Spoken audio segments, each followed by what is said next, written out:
Hola de nuevo, vamos a continuar con este espacio, con la segunda parte de la condición humana. Intentaremos leer todo el segundo episodio, si no lo dejaremos a la mitad y continuaremos mañana. Entonces, comencemos de una vez.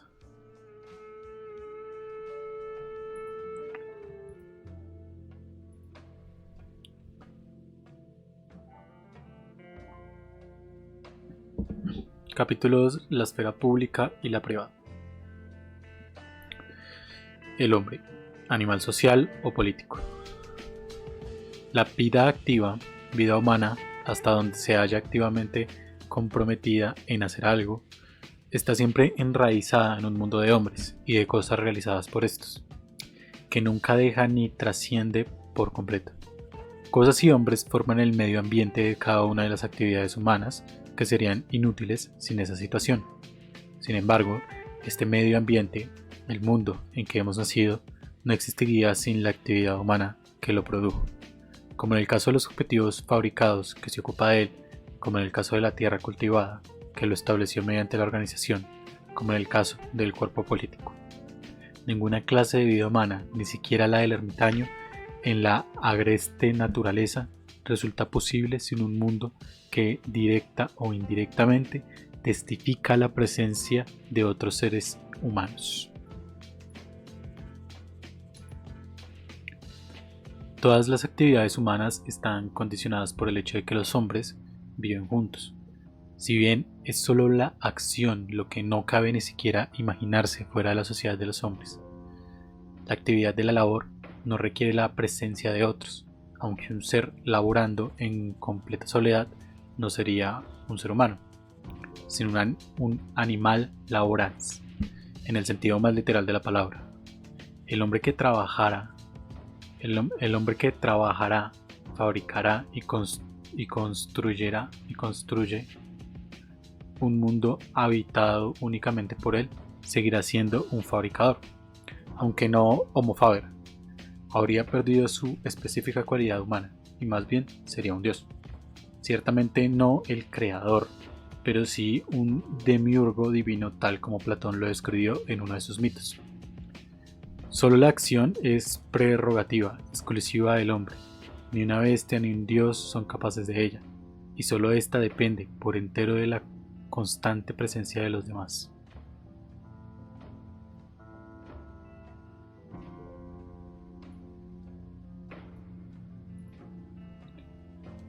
Esta relación especial entre acción y estar juntos parece justificar plenamente la primitiva traducción del zoon politikon aristotélico por animal socialis, que ya se encuentra en Séneca, y que luego se convirtió en la traducción modelo a través de Santo Tomás: Homo et naturaliteres politicos it es socialis.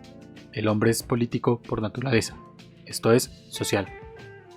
Más que cualquier elaborada teoría, esta inconsciente sustitución de lo social por lo político revela hasta qué punto se había perdido el original concepto griego sobre la política.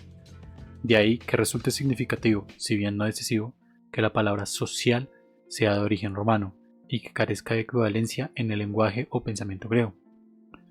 No obstante, el uso latino de la palabra societas societas también tuvo en un principio un claro, aunque limitado, significado político. Indicaba una alianza entre el pueblo para un propósito concreto, como el de organización para gobernar o cometer un delito. Solo con el posterior concepto de una societas generis humanis, sociedad de género humano o social, comenzó a adquirir el significado general de condición humana fundamental. No es que Platón o Aristóteles desconocieran o se desinteresaran del hecho de que el hombre no puede vivir al margen de la compañía de sus semejantes, sino que no incluían esta condición entre las específicas características humanas. Por el contrario, era algo que la vida humana tenía en común con el animal, y solo por esta razón no podía ser fundamentalmente humana. La natural y meramente social compañía de la especie humana se consideraba como una limitación, que se nos imponía por la necesidad de la vida biológica, que es la misma para el animal humano que para las otras formas de existencia animal.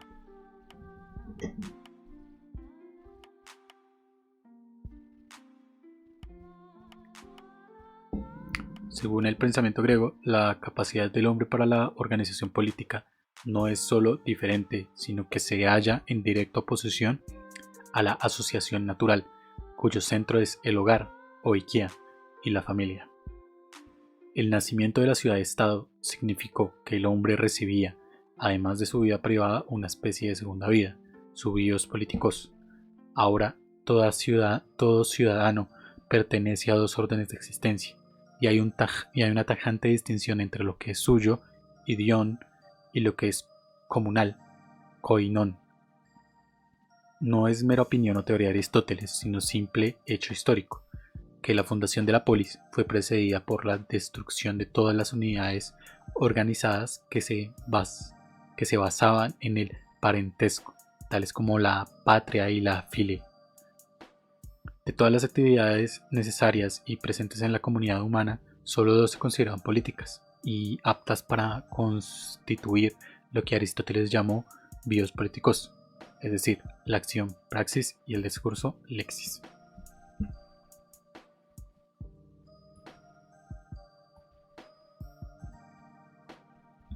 De las que surgen, de la praxis y la lexis, surgen la esfera de los asuntos humanos, tanto antropon pragmata, como solía llamarla Platón, de la que lo meramente necesario o útil queda excluido de manera absoluta. Sin embargo, si bien es cierto que solo la fundación de la ciudad-estado capacitó a los hombres para dedicar toda su vida a la esfera política, a la acción y al discurso, la convicción de estas dos facultades iban juntas y eran las más elevadas de todas. Parece haber precedido a la polis y estuvo siempre presente en el pensamiento presocrático. La grandeza del homérico Aquiles solo puede entenderse si lo vemos como el agente de grandes acciones y el orador de grandes palabras.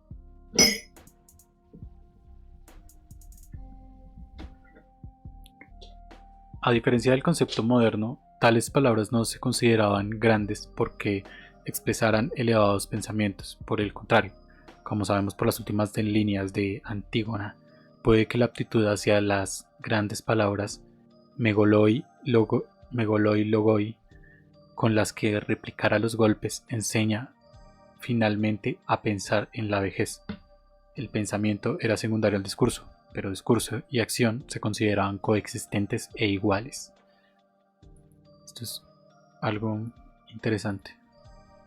Del mismo rango y de la misma clase, lo que originalmente significó no solo que la mayor parte de la acción política, hasta donde permanecen al margen de la violencia, es realizada con palabras, sino algo más fundamental, o sea, que encontrar las palabras oportunas en el momento oportuno es acción, dejando aparte la información o comunicación que lleve. Solo la pura violencia es muda, razón por la que nunca puede ser grande.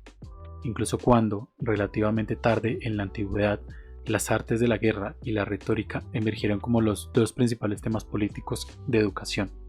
Su desarrollo siguió inspirada por la tradición y por esa anterior experiencia prepolis, y a ella siguió sujeta. Claramente hace referencia a la educación homérica y la educación espartana, que se basaba básicamente en preparar para la guerra.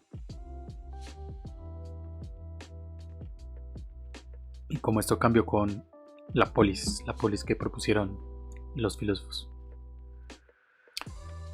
En la experiencia de la polis, que no sin justificación se ha llamado el más charlatán de todos los cuerpos políticos, e incluso más en la experiencia política que se derivó, la acción y el discurso se separaron y cada vez se hicieron actividades más independientes. El interés se desplazó de la acción al discurso, entendida más como un medio de persuasión que como específica forma humana de contestar, replicar y sobrepasar lo que ocurría y lo que se hacía. Es el nacimiento de la retórica como función en la polis. Los sofistas realizaban mucho este acto y fueron muy criticados por lo mismo. Ser político, vivir en una polis, significaba que todo se decía por medio de palabras y de persuasión, y no con la fuerza y la violencia. Para el modo de pensar griego, obligar a las personas por medio de la violencia, mandar en vez de persuadir, eran formas prepolíticas, para tratar con la gente cuya existencia estaban al margen de la polis, del hogar y de la vida familiar. Con este tipo de gente en el que la cabeza de la familia gobernaba con poderes despóticos e indisputados, o bien con los bárbaros de Asia, cuyo despotismo era a menudo señalado como semejante a la organización de la familia.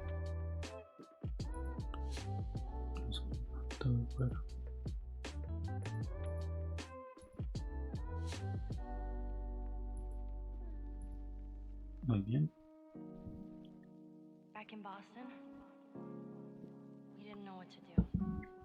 La definición aristotélica del hombre como sum politikon no solo no guardaba relación, sino que se oponía a la asociación natural experimentada en la vida familiar. Únicamente se le puede entender por completo si añadimos su segunda definición del discurso como son, logon, econ, ser vivo capaz de discursos. La traducción latina de esta expresión por animal rationale se basa en una mala interpretación, no menos fundamental que la de animal social. Aristóteles no definía el hombre en general ni indicaba la más elevada aptitud humana, que para él no era el logos, es decir, el discurso o la razón, sino el nous, o sea, la capacidad de contemplación, cuya principal característica es que su contenido no puede traducirse en discurso.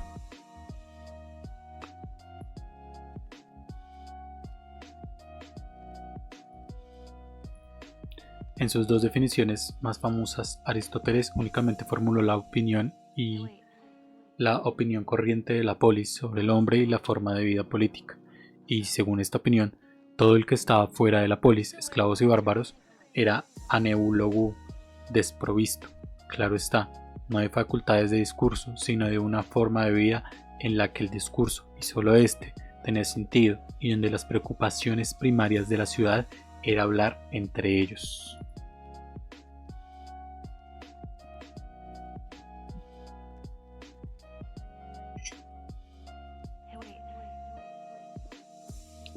El profundo malestar que expresa la traducción latina de político como social, donde quizás se ve más claro, es en el párrafo que Santo Tomás dedicó a comparar la naturaleza del gobierno familiar con el político. A su entender, el cabeza de familia tenía cierta similitud con el principal del reino, si bien añade, su poder no está tan perfecto como el del rey. No solo en Grecia y en la polis, sino en toda la antigüedad occidental, habían tenido como la evidencia misma de que incluso el poder del tirano era menos perfecto que el poder con el que el pater familias, el dominus, gobernaba a su familia y esclavos. Y esto no se debía a que el poder del gobernante de la ciudad estuviera equilibrado y contrarrestado por los poderes combinados de los cabeza de familia, sino a que el gobierno absoluto irrebativa y las esferas políticas propiamente hablando se excluían mutuamente.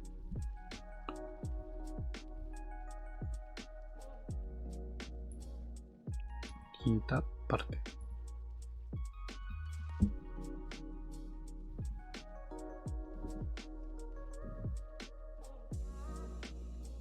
Si bien es cierto que la identificación y el concepto erróneo de las esferas políticas y social es tan antiguo como la traducción de las expresiones griegas al latín y su adaptación al pensamiento cristiano romano, la confusión todavía es mayor en el empleo y entendimiento moderno de la sociedad. La distinción entre la esfera privada y pública de la vida corresponde al campo familiar y político. Ahí viene, ya vamos llegando al asunto.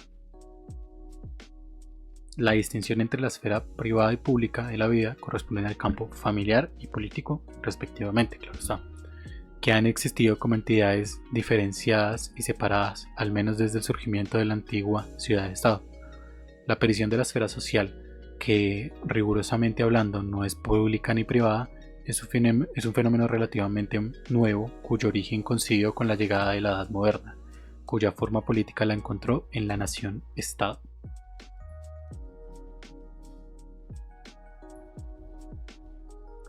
Lo que nos interesa en este contexto es la extraordinaria dificultad que, debido a este desarrollo, tenemos para entender la decisiva división entre la esfera pública y privada, entre la esfera de la polis y de la familia, y finalmente entre actividades relacionadas con un mundo común y las relativas a la conservación de la vida, diferenciada sobre las que se basa el antiguo pensamiento político como algo evidente y axiomático. Para nosotros, esta línea divisoria ha quedado borrada por completo, ya que vemos el conjunto de pueblos y comunidades políticas a imagen de una familia cuyo asunto cotidiano han de ser ciudadanos por una administración doméstica gigantesca y de alcance nacional.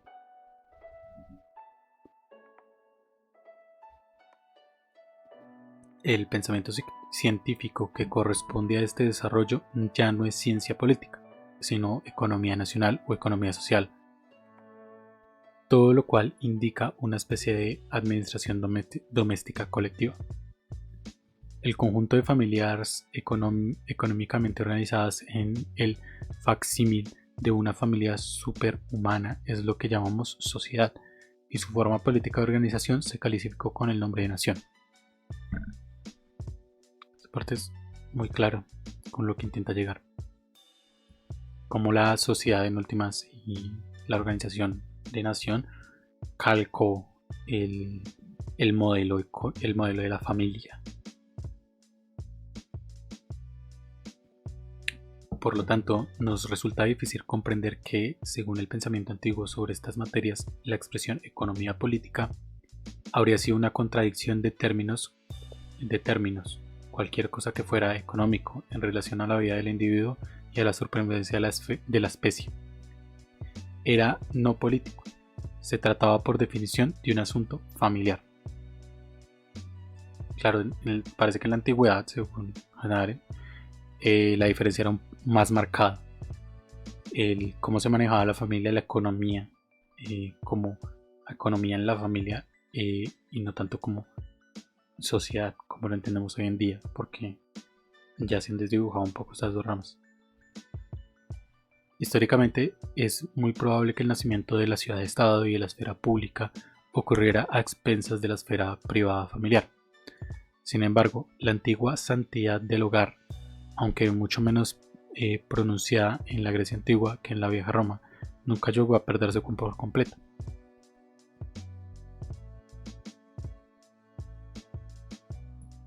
Ojo con esto, porque lo que acabo de decir puede hacer entender lo contrario a lo que quiere decir aquí. Sin embargo, la antigüedad santidad del hogar, aunque mucho menos pronunciada en la Grecia clásica que en la vieja Roma, nunca llegó a perderse por completo, lo que impedía a la polis violar las vidas privadas de sus ciudadanos y mantener como sagrado los límites que rodeaban cada propiedad. No era el respeto hacia dicha propiedad tal como la entendemos nosotros, sino el hecho de que, sin poseer una casa, el hombre no podía participar en el asunto del mundo, debido a que carecía de un sitio que propiamente le perteneciera.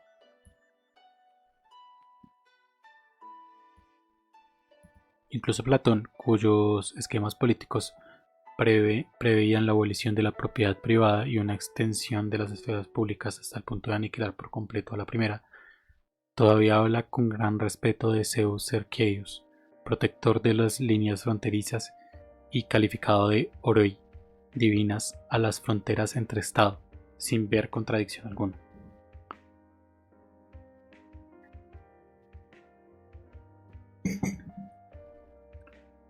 El rasgo definitivo de la esfera doméstica era que en dicha esfera los hombres vivían juntos, llevados por sus necesidades y exigencias.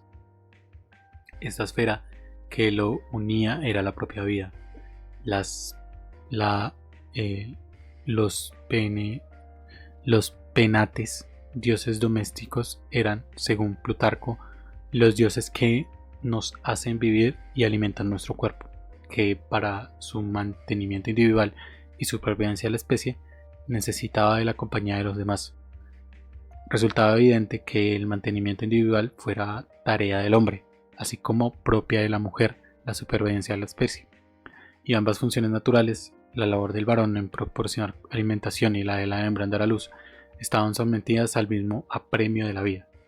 Así pues, la comunidad natural de la familia nació de la necesidad y ésta regió todas las actividades de desempeño en su seno. Entonces así fue como terminó naciendo la familia como la entendían antiguamente, ¿no? Por una suerte de naturaleza, según el autor.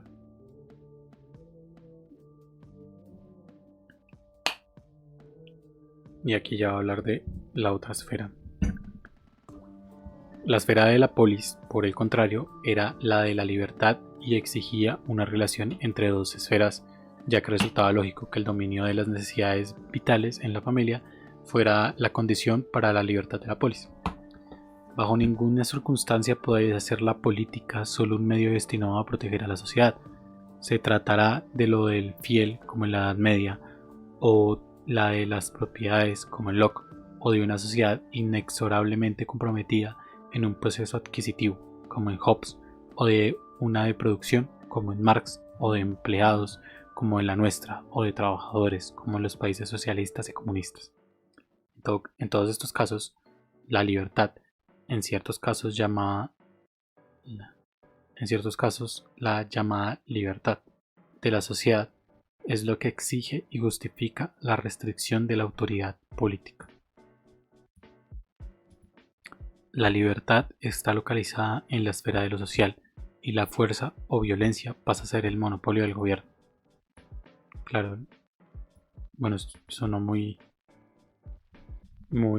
Rousseau, lo de cederle nuestros derechos en cierto contrato social para poder buscar una libertad.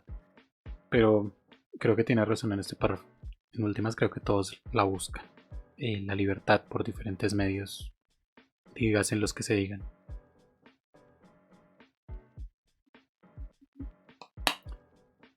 Lo que dieron por sentado todos los filósofos griegos, cual fuera su oposición a la vida de la polis, es que la libertad se localiza exclusivamente en la esfera política, que la necesidad es de manera fundamentalmente un fenómeno prepolítico, característico de las organizaciones doméstico-privadas, y que la fuerza y la violencia se justifican en esta esfera porque son los únicos medios para dominar la necesidad, como por ejemplo gobernar a los esclavos y llegar a ser libres. Debido a que todos los seres humanos están sujetos a la necesidad, tienen derecho a ejercer la violencia sobre otros. La violencia es el acto prepolítico de liberarse de la necesidad para la libertad del mundo. Un poquito pesado de entender esa afirmación.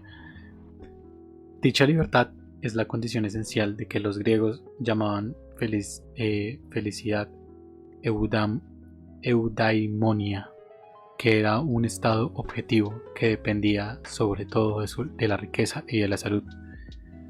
Ser pobre o estar enfermo significaba haberse sometido a la necesidad física, y ser esclavo llevaba consigo además el sometimiento a la violencia del hombre.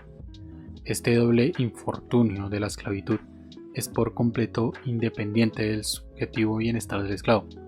Por lo tanto, un hombre libre y pobre preferiría la inseguridad del cambiante mercado de trabajo a una tarea asegurada con regularidad, ya que ésta restringiría su libertad para hacer lo que quisiera a diario. Se considera ya servidumbre, e incluso la labor dura y penosa era preferible a la vida fácil de muchos esclavos domésticos.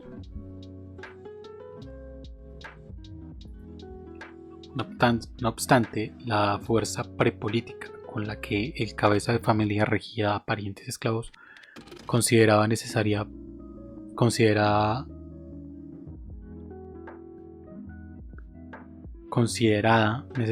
porque el hombre es un animal social antes que animal político, nada tiene que ver con el caótico estado de naturaleza, de cuya violencia, según el pensamiento político del siglo XVII, solía solo podía escapar el hombre mediante el establecimiento de un gobierno que, con el monopolio del poder y la violencia, aboliera la guerra de todos contra todos, manteniéndolos horrorizados.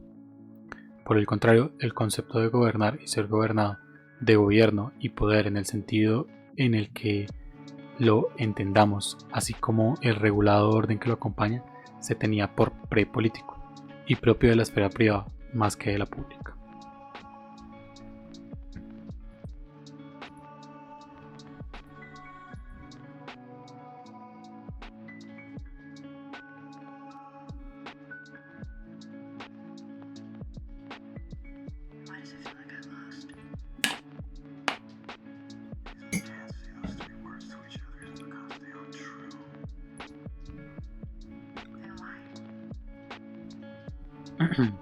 La polis se diferenciaba de la familia en que aquella sola conocía iguales, mientras que la segunda era el centro de la más estricta desigualdad.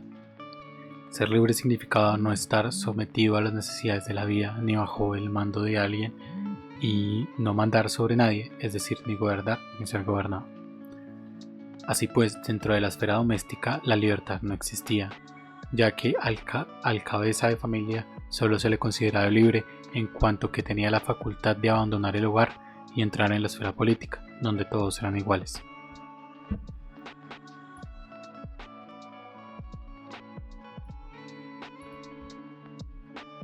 Ni qué decir tiene que esta igualdad tiene muy poco en común con nuestro concepto de igualdad.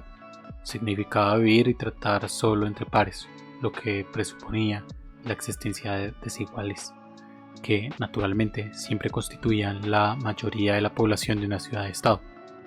Por lo tanto, la igualdad, lejos de estar relacionada con la justicia, como en los tiempos modernos, era la propia esencia de la libertad. Ser libre era serlo de la desigualdad presente en la gobernación y moverse en una esfera en la que no existía gobernantes ni gobernados. Y aquí termina la posibilidad de describir en términos claros la profunda diferencia entre el moderno y antiguo entendimiento de la política. En el mundo moderno, las esferas social y política están mucho menos diferenciadas, que la política no es más que una función de la sociedad, que acción, discurso y pensamiento son fundamentalmente superestructuras relativas al interés social. No es un descubrimiento de Marx, sino que, por el contrario, es uno de los supuestos que dicho autor aceptó de las economías políticas de la Edad Moderna. Esta funcionalización hace imposible captar cualquier seria diferencia entre las dos esferas. No se trata de una teoría o ideología, puesto que con el ascenso de la sociedad, esto es, del conjunto doméstico o IKEA, o de las actividades económicas a la esfera pública, la administración de la casa y todas las materias que anteriormente permanecían a la esfera privada familiar se han convertido en interés colectivo. En el mundo moderno, las dos esferas fluyen de manera constante, una sobre la otra, como olas de la que nunca inactiva corriente del propio proceso de la vida humana.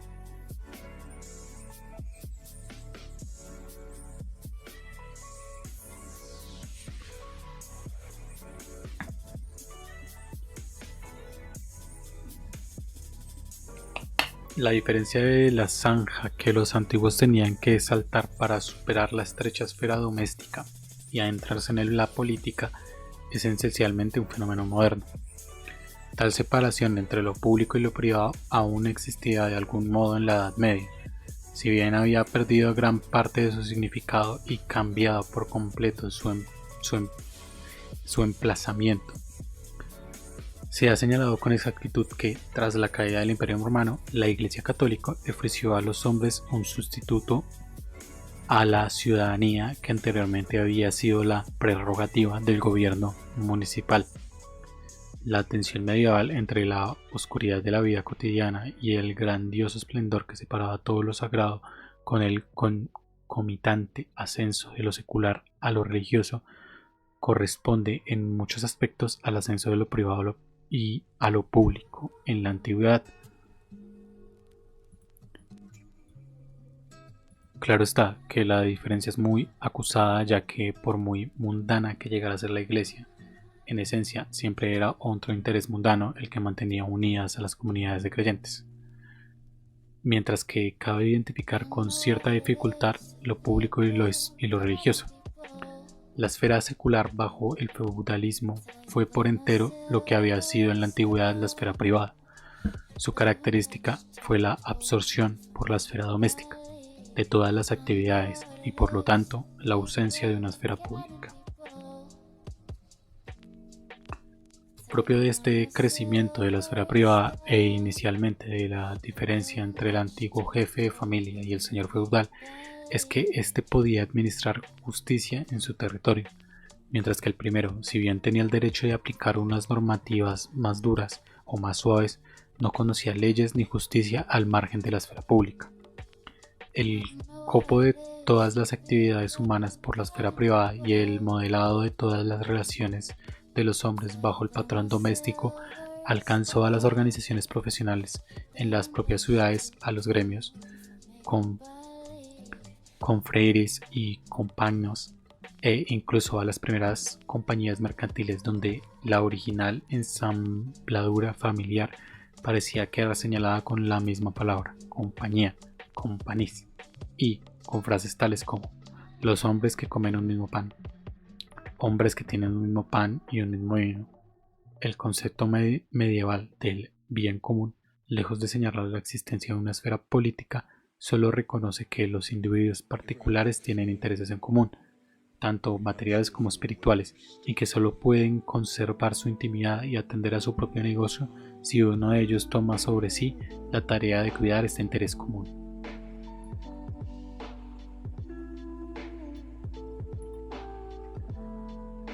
Lo que distingue esta actividad esencialmente cristiana hacia la política de la realidad moderna no es tanto el reconocimiento de un bien común, como la exclusividad de la esfera privada y la ausencia de esa esfera, curiosamente híbrida, donde los intereses privados adquieren significado público, es decir, lo que llamamos sociedad.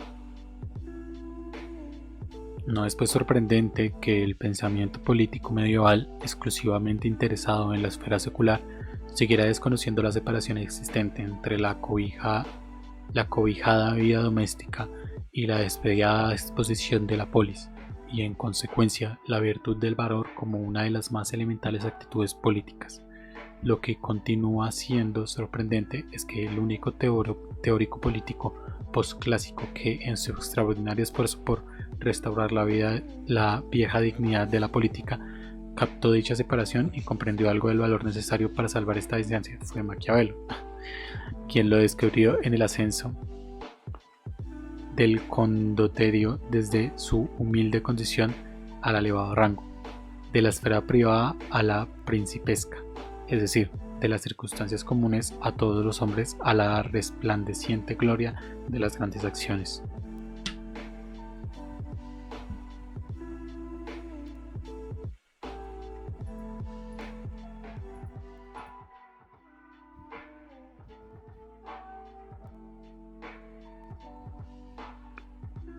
Dejar la casa, originalmente con el fin de embarcarse en alguna aventura y gloriosa empresa y posteriormente solo para dedicar la propia vida a los asuntos de la ciudad, requería valor, ya que solo allí predominaba el interés por la supervivencia personal. Quien entrara en la esfera política había de estar preparado para arriesgar su vida, y el excesivo afecto hacia la propia existencia impedía la libertad. Era una clara señal de servidumbre.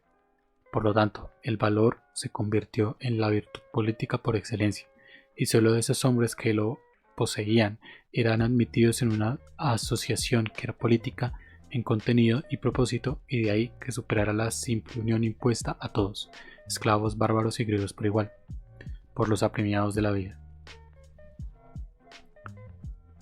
Muy interesante este rastro histórico de cómo el valor se convirtió en una virtud de la política.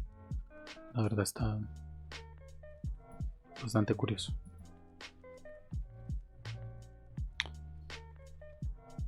Continúo. La buena vida, como Aristóteles calificaba a la del ciudadano, no era simplemente mejor, más libre de ciudadanos de cuidados o más noble que la ordinaria, sino de una calidad diferente por completo. Era buena en el grado en que, habiendo dominado las necesidades de la pura vida, librándose del trabajo y valor y venciendo el innato apremio de todas las criaturas vivas por su propia supervivencia, ya no estaba ligada al proceso biológico vital. En la raíz de la conciencia política griega hallábamos una inigualdad, claridad, retomo. En la raíz de la conciencia política griega hallábamos una inigualada claridad y articulación en el trazado de esta distinción.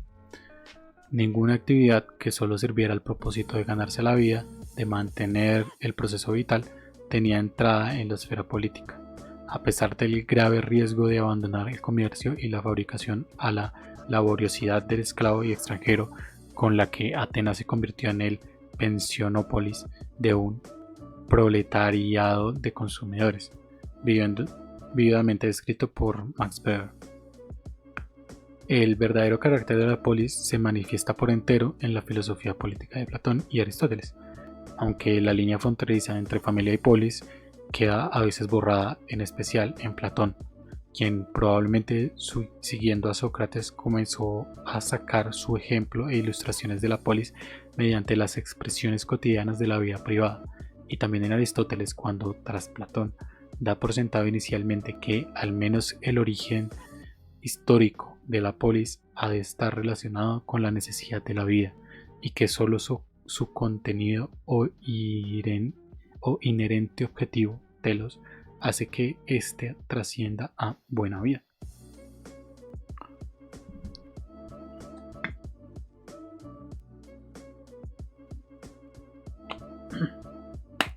Estos aspectos de la enseñanza de la escuela socrática, que no tardaron en pasar a ser axiomáticos hasta un grado de trivialidad, eran entonces los más nuevos y revolucionarios y surgían no de la experiencia real en la vida política, sino del deseo de liberarse de su carga, deseo que los filósofos solo podían justificar en su propio entendimiento, demostrando que incluso la más libre de todas las formas de vida seguía relacionada y sujeta a la necesidad. Pero el fondo de la verdadera experiencia política, al menos en Platón y Aristóteles, permaneció tan sólida que nunca se puso en duda la distinción entre la esfera doméstica y la vida política. Sin dominar las necesidades vitales de la casa, en la casa no es posible la vida ni la buena vida, aunque la política nunca se realizó por amor a la vida.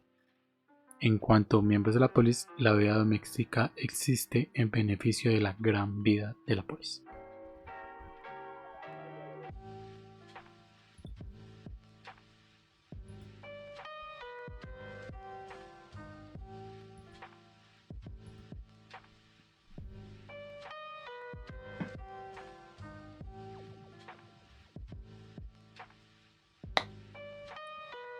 El auge de lo social.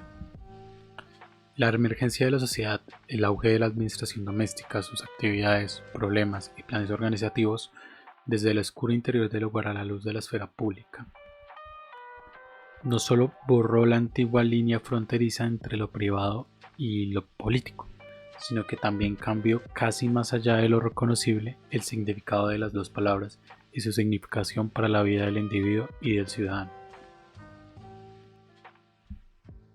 No coincidimos con los griegos en que la vida pasada en retraimiento con uno mismo, idión, al margen del mundo, es necia, por definición.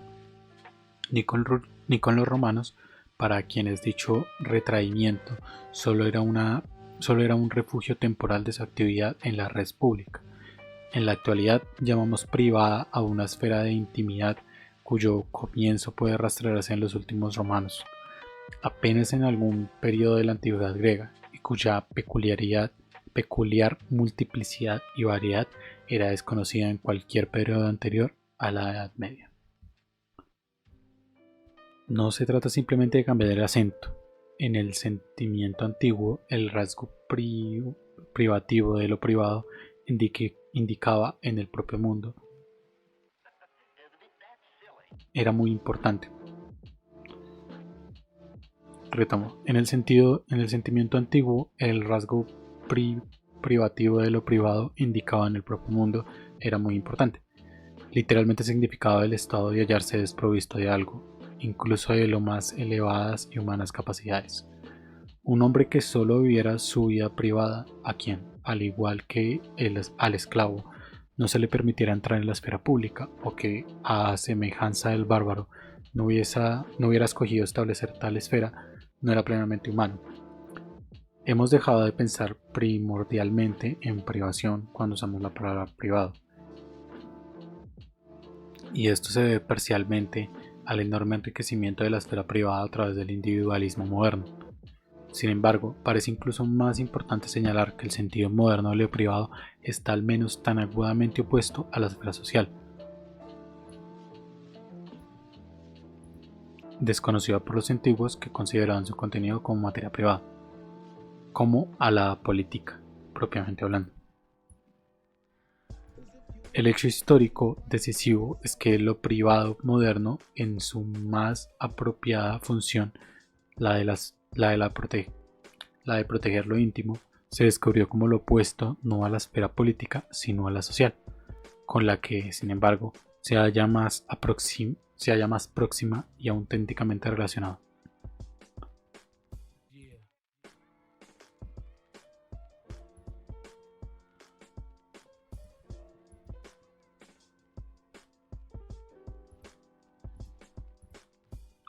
El primer explorador claro y en cierto grado incluso teórico de la intimidad fue Jean-Jacques Rousseau, quien es el único gran autor citado a menudo por su nombre de pila. Llegó a su descubrimiento a través de una rebelión, no contra la opresión del Estado, sino contra la insoportable perversión del corazón humano por parte de la sociedad. Su intrusión en las zonas más íntimas del hombre, que hasta entonces no había necesitado especial protección. La intimidad del corazón, a semejanza del hogar privado, no tiene lugar tangible en el mundo, ni la sociedad contra la que protesta y hace valer sus derechos puede localizarse con la misma seguridad que el espacio público.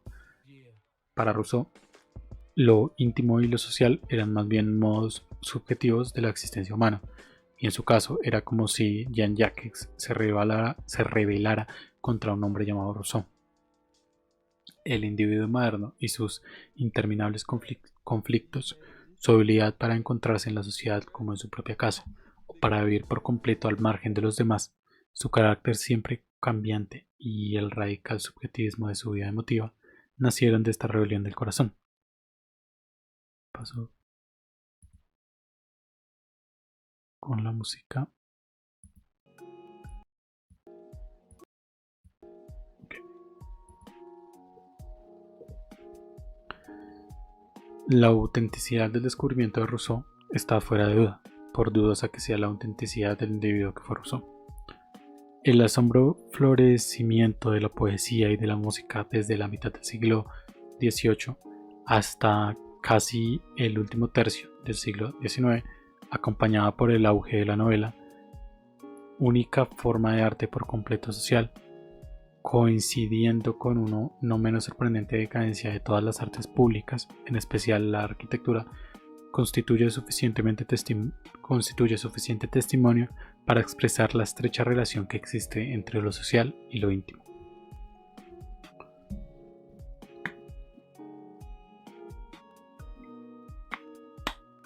La rebelde reacción contra la sociedad durante la que Rousseau y los romanos descubrieron la intimidad iba en primer lugar contra las igualadoras exigencias de lo social, contra lo que hoy día llamamos conformismo inherente a toda sociedad. Es importante recordar que dicha rebelión se realizó antes de que el principio de igualdad, al que hemos culpado de conformismo desde Tocqueville, hubiese... La verdad no sé qué es esto. Valdría la pena averiguarlo.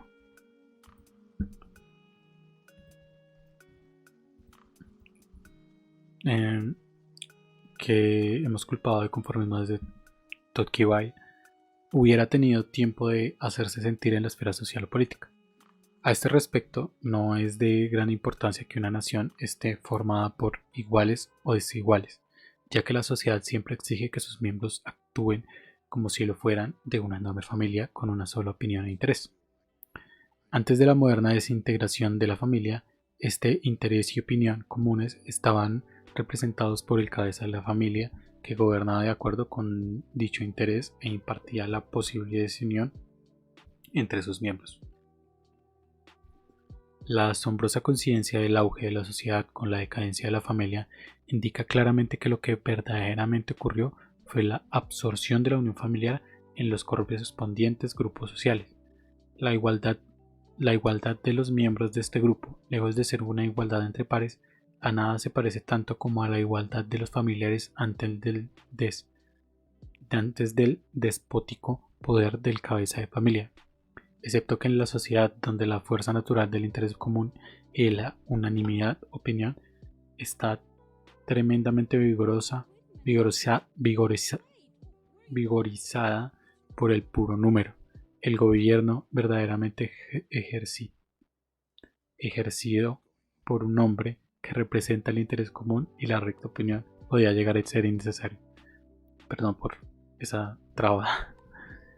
El fenómeno de conformismo es característico de la última etapa de este desarrollo moderno. Es cierto que el gobierno monárquico de un solo hombre, que los antiguos consideraban como el esquema organizativo de la familia, se transforma en la sociedad tal como la conocemos hoy en día.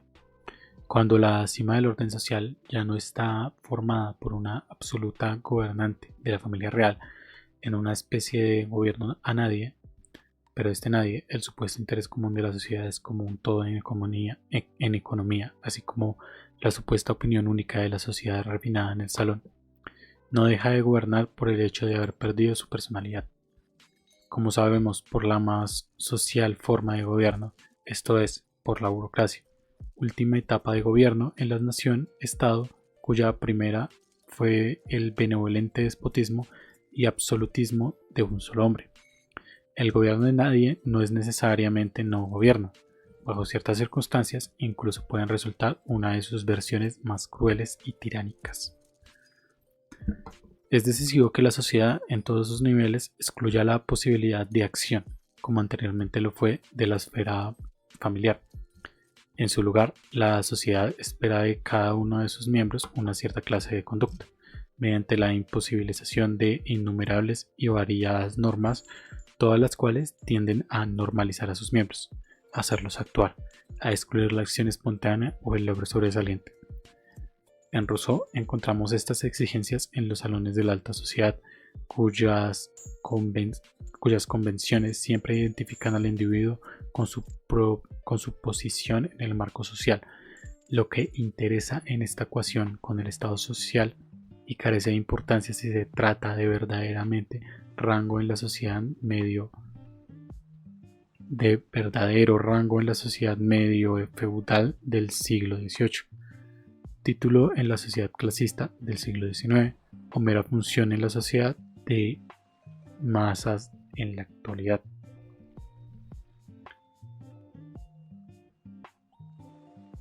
Por el contrario, el auge de este último tipo de sociedad solo indica que los diversos grupos sociales han sufrido la misma absorción en una sociedad que la padecía anteriormente por las unidades familiares.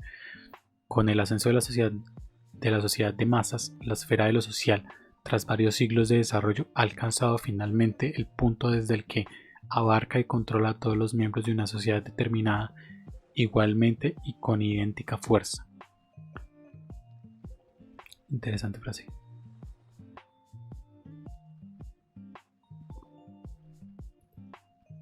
Sin embargo, subrayar esto aquí con otro color. Sin embargo, la sociedad se iguala bajo todas las circunstancias y la victoria de la igualdad en el mundo moderno es solo reconocimiento legal y político del hecho de que esta sociedad ha conquistado la esfera pública y que distinción y diferencia han pasado a ser asuntos privados del individuo.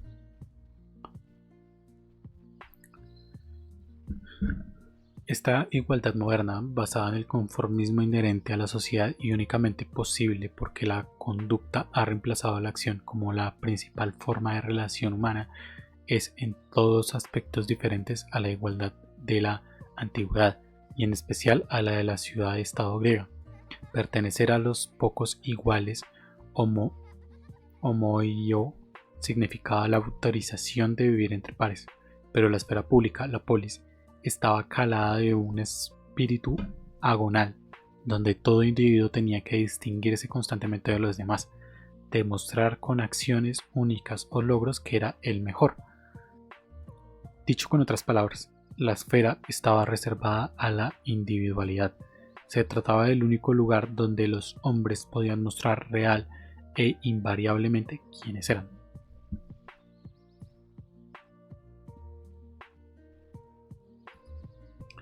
En consideración a esta oportunidad y al margen del afecto a un cuerpo político que se la posibilitaba, cada individuo deseaba más o menos compartir la carga de la jurisdicción, defensa y administración de los asuntos públicos. Este mismo conformismo, el supuesto de que los hombres se comportan y no actúan con respecto a los demás, yace en la raíz de la moderna ciencia económica, cuyo nacimiento coincide con el auge de la sociedad y que, junto con su principal instrumento técnico, la estadística, se convirtió en la ciencia social por excelencia.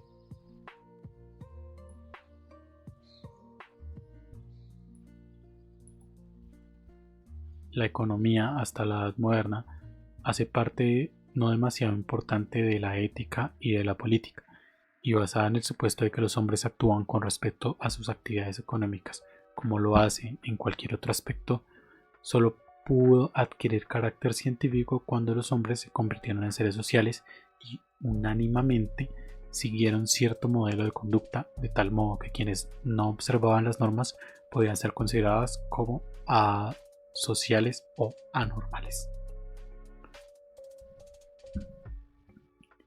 Creo que la estadística no ha recibido tanta crítica como tal vez lo pueda merecer, en el sentido de que está bien tener datos de la población, de cómo funcionan las cosas, pero está mal que estos datos se tomen como norma. Cuando decimos que todos los seres humanos de determinado país, bailan bien, no quiere decir que si alguien no baila bien vaya a ser discriminado, pero a veces se suele tomar de esta manera equivocada la estadística.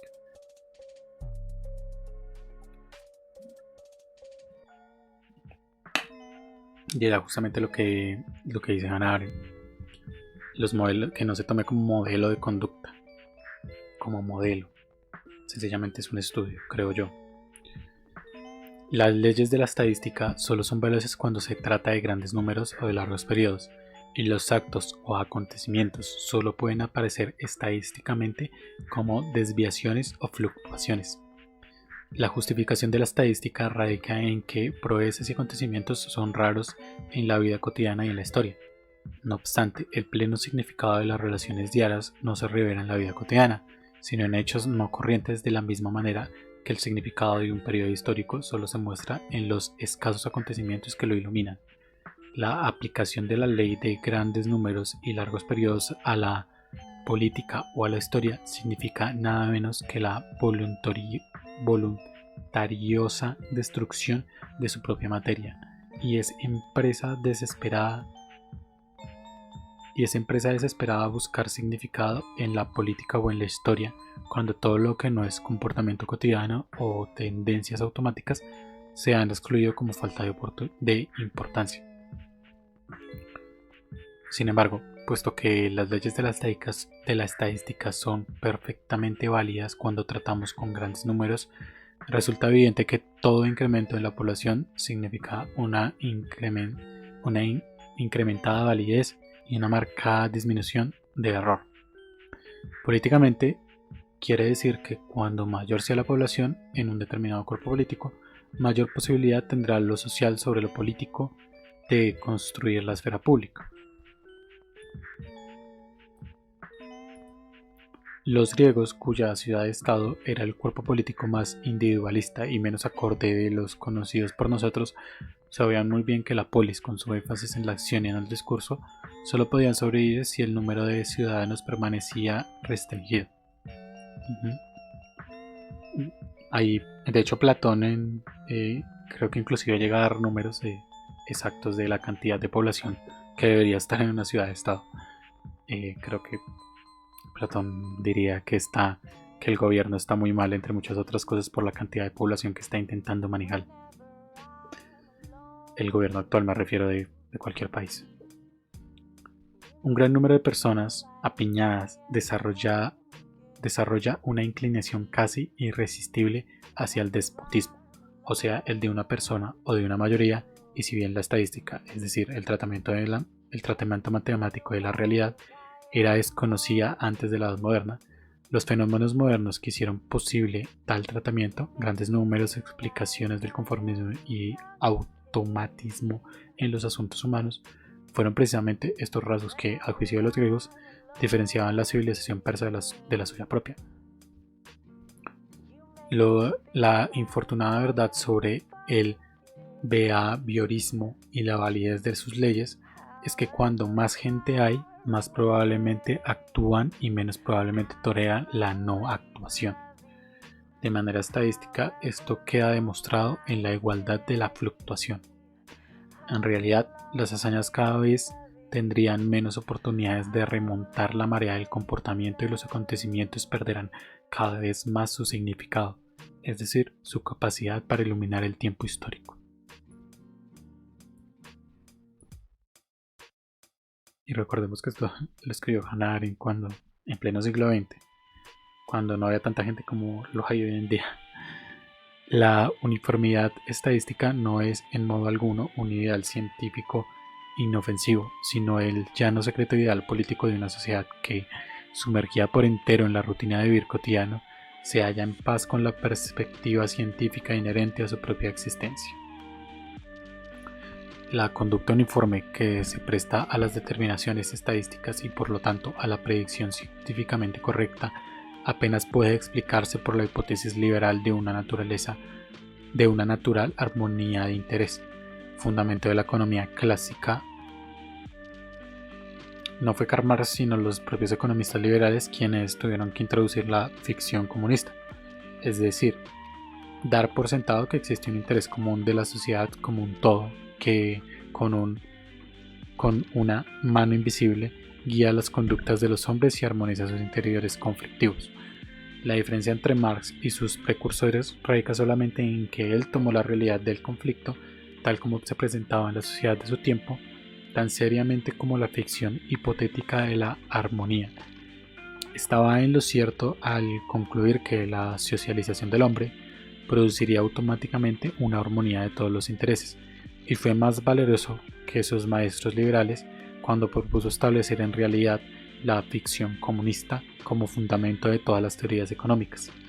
Lo que Marx no podía comprender en su tiempo, fue que el germen de la sociedad comunista estaba presente en la realidad de una familia-nación y que su pleno desarrollo no estaba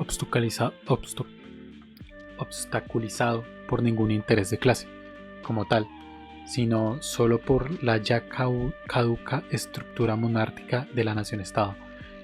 Indudablemente lo que impedía un suave funcionamiento de la sociedad eran ciertos residuos tradicionales que se inmiscuían y seguían influyendo en la conducta de las clases retrógradas. Desde el punto de vista de la sociedad, no se trata más que de factores perturbadores en el camino hacia un pleno desarrollo de la fuerza social. Ya no correspondían a la realidad y eran, por lo tanto, en cierto modo, mucho más ficticias que la ciencia ficción, de un interés común.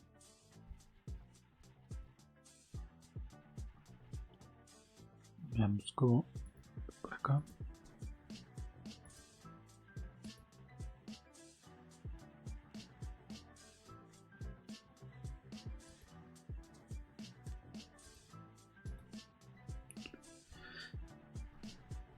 Para calibrar el alcance del triunfo de la sociedad en la Edad Moderna, su temprana sustitución de la acción por la conducta y esta por la burocracia, el gobierno personal por el de nadie, conviene recordar que su inicial ciencia de la economía, que solo sustituye a los modelos de la conducta en este más bien limitado campo de la actividad humana, fue finalmente seguido por la muy aplicable pretensión de las ciencias sociales que, como ciencias del comportamiento, apuntan a reducir al hombre, en todas sus actividades, al nivel de un animal de conducta condicionada. Si la economía es la ciencia de la sociedad en sus primeras etapas, cuando solo podía imponer sus normas de conducta a sectores de la población y aparte de su actividad, el auge de la ciencia del comportamiento, señala con claridad la etapa final de este desarrollo, cuando la sociedad de masas ha devorado todos los estratos de la nación y la conducta social se ha convertido en modelo de todas las fases de la vida.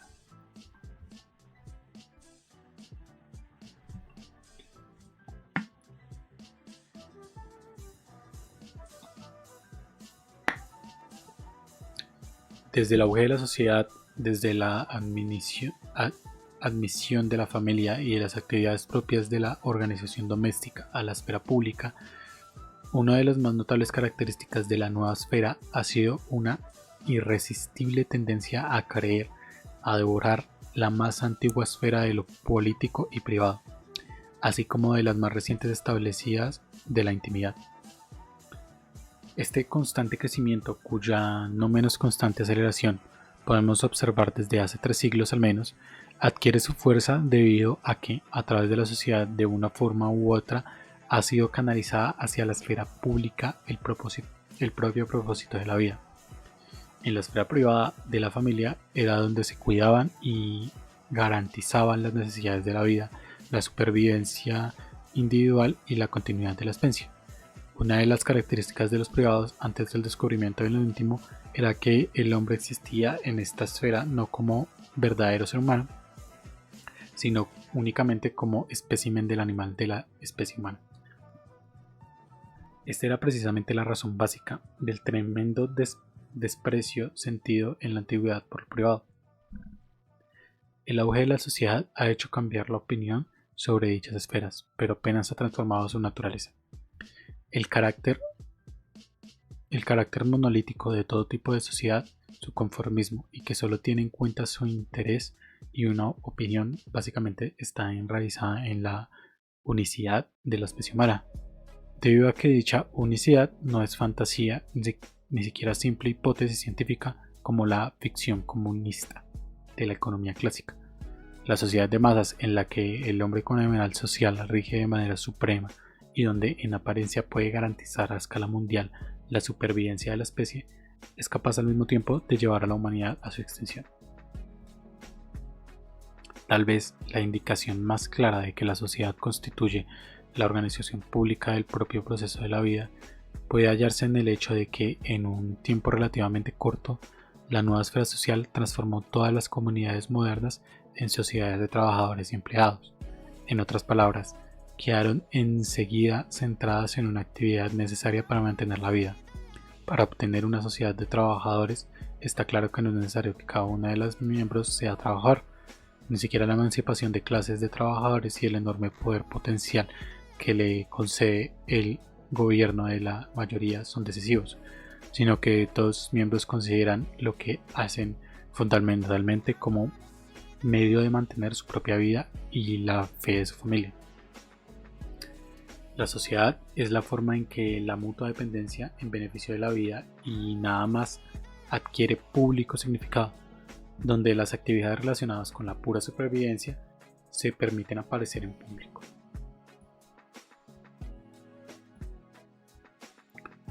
En modo alguno es diferente.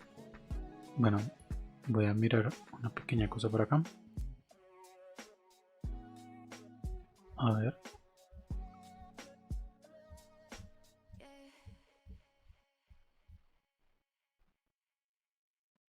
Okay.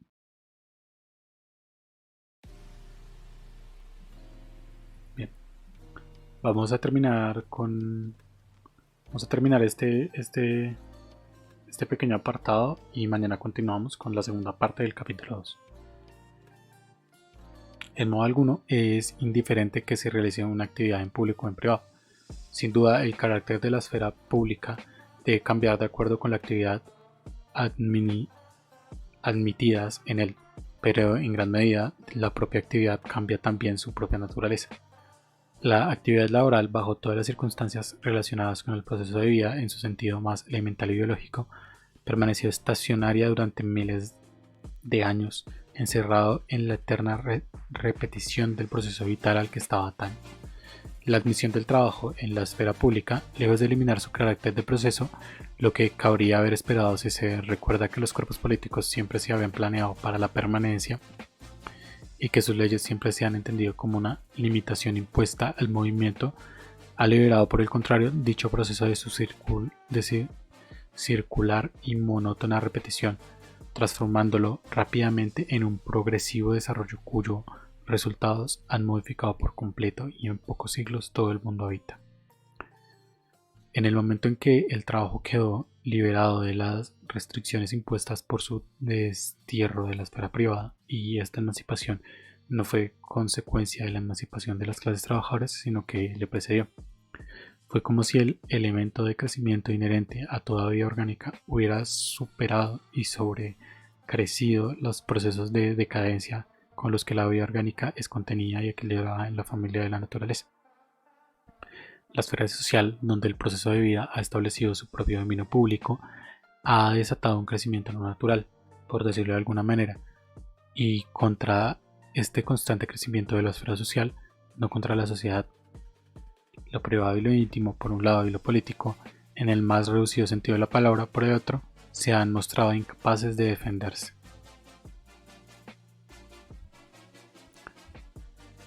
Lo calificado como crecimiento no natural de lo natural suele considerarse como el incremento constantemente acelerado en la productividad del trabajo.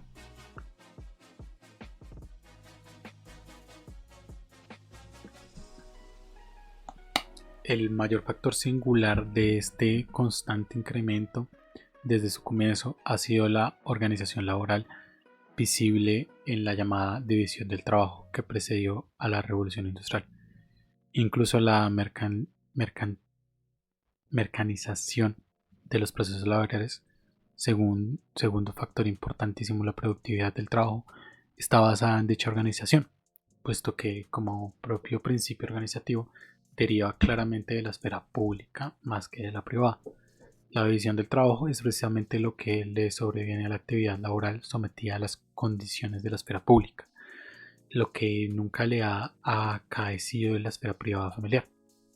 En ningún otro campo de la vida hemos alcanzado tal esfera como en la revolucionaria transformación del trabajo, hasta el punto de que el significado verbal de la propia palabra, que siempre había estado relacionada con penas, fatigas casi insoportables, con esfuerzo y dolor, y en consecuencia con una deformación del cuerpo humano, de tal modo que solo puede ser su origen la extrema miseria y pobreza, ha comenzado a perderse para nosotros, mientras la necesidad hacia el trabajo, algo indispensable para mantener la vida, la excelencia era lo último que cabía esperar de él. En últimas estamos en ese momento histórico, de pronto aquí no es tan explícito, pero creo que a día de hoy podemos asegurar que estamos en ese momento donde el trabajo es la virtud por excelencia. Somos seres que viven para trabajar, no trabajan para vivir. La propia excelencia, arete, para los griegos y virtus para los romanos, se ha asignado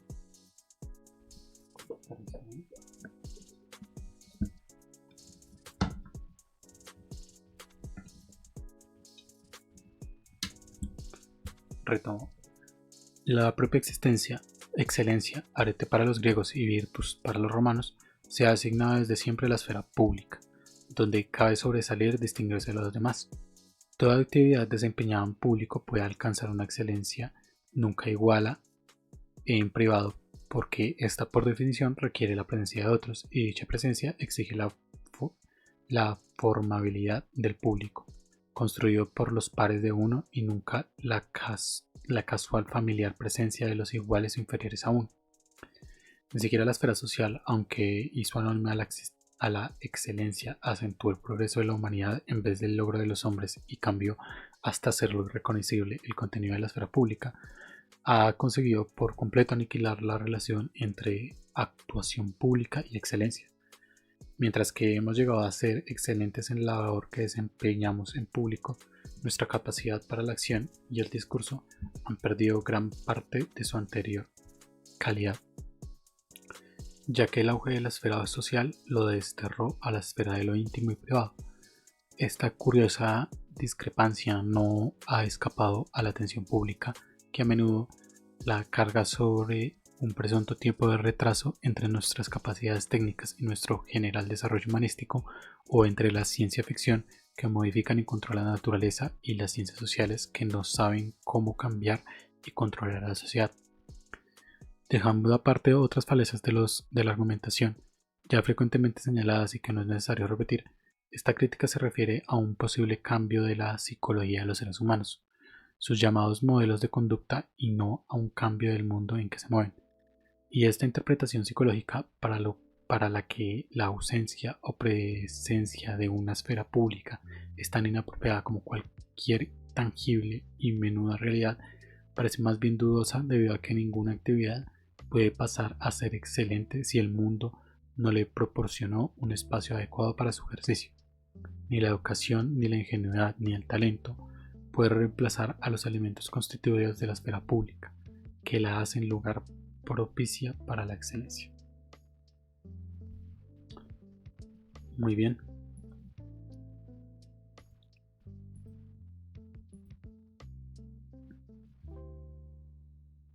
Muy bien, muy bien.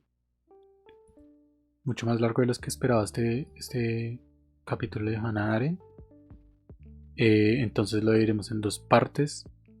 Creo que hasta ahora han hecho un poco un rastreo histórico de la esfera pública y la esfera privada, y entre ellas cómo nació a partir de ahí pues la esfera social, la polis griega, etcétera, la distinción entre la antigüedad, como entendíamos los griegos, el, el, la esfera pública y cómo la entendemos hoy en día, y retoma mucho más, supongo que porque cree que ha hecho una correcta lectura de la sociedad hoy en día, de cómo se está dividiendo en este tipo de esferas, en la esfera pública. También muy importante lo que menciona sobre la familia, como el nacimiento de la familia era en sí la esfera privada, en donde había una cabeza de familia y era la que gobernaba sobre los demás, como inclusive podríamos decir que la nación-estado calcó un poco estas condiciones en donde hay una cabeza que gobierna y los demás tienen que obedecer, y por lo tanto hay un monopolio de violencia, etcétera, etcétera. Pero también como esto involucró una suerte de cambio en el concepto de esfera pública y esfera privada. Y ahora, a partir de aquí, creo que va a comenzar a definir como tal lo que ella considera la esfera pública y la esfera privada.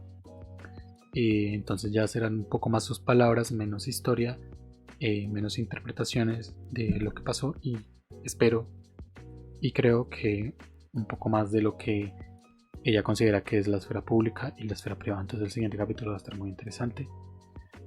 Por ahora lo dejamos hasta aquí.